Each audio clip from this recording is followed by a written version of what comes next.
हरगोविंद खुराना को केमिस्ट्री का नोबेल मिला। क्या दिया गया?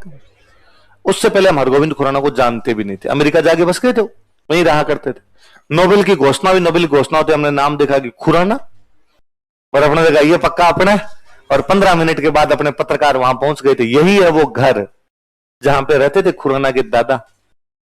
इसी चूल्हे पर बनाती थी चपातियां खुराना की दादी। उन्हीं चपाती खाकर बड़े हुए खुराना के पापा और पहुंच गए अमेरिका।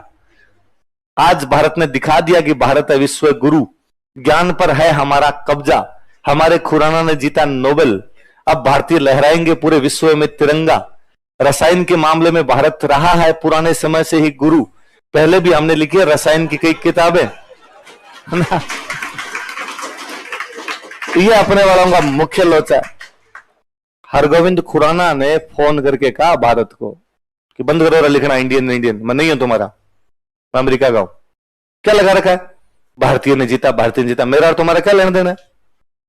तो अपने वालों का मतलब आप हमें कुछ ही नहीं समझते नहीं, तो अपने वालों ने लेना नाम बंद किया। उसके बावजूद भी आप ढंग की किताबें भी पढ़ लोगे ना, उनमें भी नोबेल पुरस्कार विजेताओं में हरगोविंद खुराना का नाम है। भारत वालों में हरगोविंद खुराना ने डिनाई किया साफ साफ, उसने कहा नहीं तुम लिखना बंद करो, मैं अमेरिका का हूं, तुम कैसे लिख सकते हो कि मैं भारतीय हूं? या इससे भी एक जोरदार, एक तो वो फिर एक नोबेल वाला एक किस्सा तो, और वीएस नोएपॉल। वीएस नोएपॉल को साहित्य का नोबेल मिला था। वीएस नोएपॉल अपने इंडियन ही थे, इंडियन मूल के थे। हमने उनके लिए लिखा, उन्होंने भी मना किया, उन्होंने कहा मत लिखो यार तुम, ये बकवास है तुम्हारी। क्या है मैं भारतीय हूं यार, मैं जिस देश में रहता हूं उस देश का नागरिक हूं। पर उससे भी जोरदार एक चीज, अमेरिका में एक प्रांत पड़ता है कैलिफोर्निया। कौन सा प्रांत है? वहां पर एक बंदा एमएलए जीता, नवीन जिंदल, सॉरी बॉबी जिंदल। क्या नाम था? बॉबी जिंदल नाम के एक बंदे वहां पे क्या जीत के एमएलए। और जिंदल देखते अपने वालों का दिल जिंदा हो गया अंदर से, और अपने वालों ने 15 मिनट बाद तो पता लगा लिया हरियाणा के अंदर कहां से थे वो, और कहा यही है वो घर जहां से गए थे जिंदल के परदादा। जिंदल का कोई परिवार ही जाके वहां पर अमेरिका में जाके बस गया था, चुनाव लड़ा, वो बंदा वहां पे क्या बन गया? एमएलए। एमएलए क्या बना? एमएलए बना ना। तो एमएलए बनने के बावजूद भी अपने वालों ने लिखा कि भारतीयों ने लहरा दिया अमेरिका में तिरंगा। अब जल्दी बॉबी जिंदल निभाएंगे भारत और अमेरिका के रिश्तों में नई भूमिका। एमएलए रिश्ते कब बनाता है? एमएलए कब विदेश नीति को डिसाइड करता है? पर अपने अखबारों के अंदर थे। क्या मजबूत होंगे भारत और अमेरिका के संबंध? क्या बॉबी जिंदल निभाएंगे कोई नई भूमिका? और भारत से नेता जाते हो बॉबी जिंदल से मिल के और आते। बॉबी जिंदल बहुत भले सज्जन आदमी, मैं उनको खूब पसंद करता हूं। बॉबी जिंदल धीरे धीरे प्रगति करते हैं, कैलिफोर्निया के गवर्नर बन गए। क्या बन गए? जैसे आपका मुख्यमंत्री, वहां प्रेसिडेंट रूल है तो वहां प्रेसिडेंट और गवर्नर बनते हैं, जैसे आपके पीएम और सीएम बनते हैं। तो कैलिफोर्निया के मुख्यमंत्री बन गए, मान लो। मुख्यमंत्री तो बड़ी पोस्ट है। अब जैसे जैसे उन्होंने प्रगति की कि भाई वो पहले एमएलए बने, सेकंड टाइम एमएलए बने, फिर मुख्यमंत्री बने, हर बार जब वो प्रगति करते अपने अखबारों में आते, वापस आते, बॉबी जिंदल के बढ़ते हुए कदम, जल्दी कर लेंगे व्हाइट हाउस पर कब्जा, बता देगा भारत की हम नहीं है किसी से कम, और उस टाइप की बातें कर रही हूं। अमेरिका में दो पार्टियां हैं, एक पार्टी है डेमोक्रेटिक, एक पार्टी का रिपब्लिक। कौन कौन सी दो पार्टियां? डेमोक्रेटिक और रिपब्लिकन। अमेरिका दुनिया की सबसे पुरानी डेमोक्रेसी है। दुनिया की सबसे पुरानी डेमोक्रेसी अमेरिका। तो जितनी पुरानी होगी उतनी मैच्योर होगी, और डेमोक्रेसी पुरानी इसलिए क्या हो गई? मैच्योर होगी।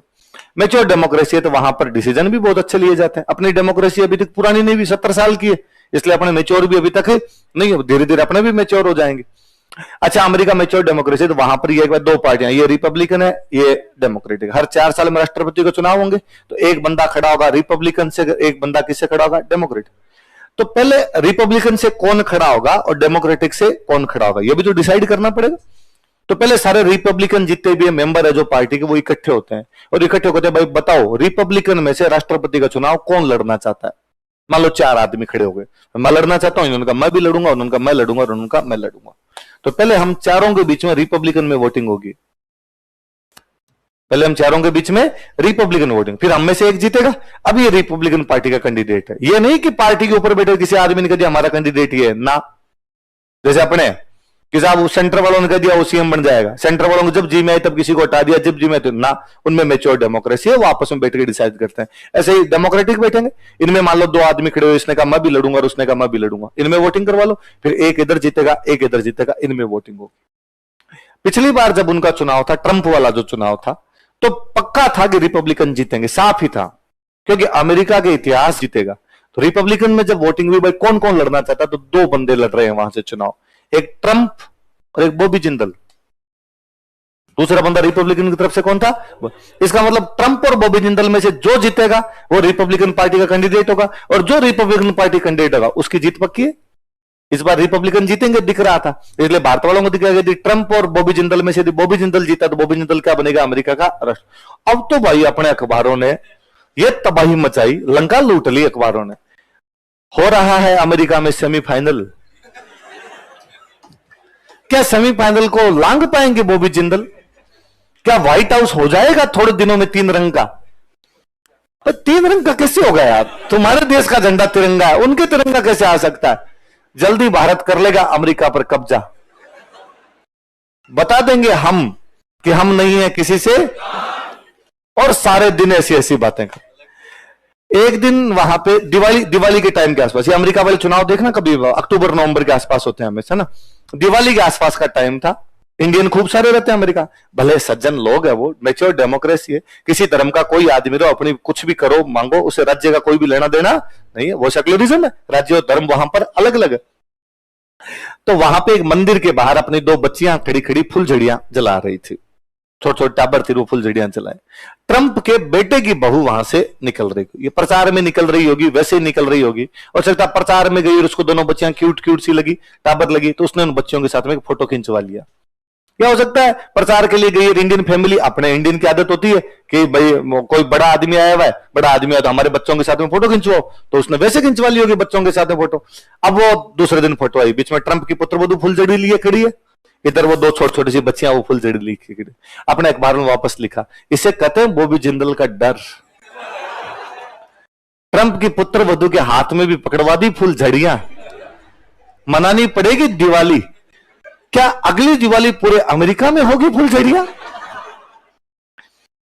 अब इतना ज्यादा इंडियन किया कि अमेरिका के एक पत्रकार ने, एक दिन बॉबी जिंदल अपने घर से बाहर निकला, प्रचार करने के लिए निकला, और सुबह सुबह नहा धो के बेचारा बाहर निकला है, पत्रकार बाहर खड़े, एक पत्रकार ने उससे पूछा कि मिस्टर बॉबी जिंदल, क्या आप मानते हैं कि आप एक भारतीय हैं? Are you an Indian? और उसने मुंह बिगाड़ा बहुत बुरा सा, उसने कहा no, I am an American, proud to be an American.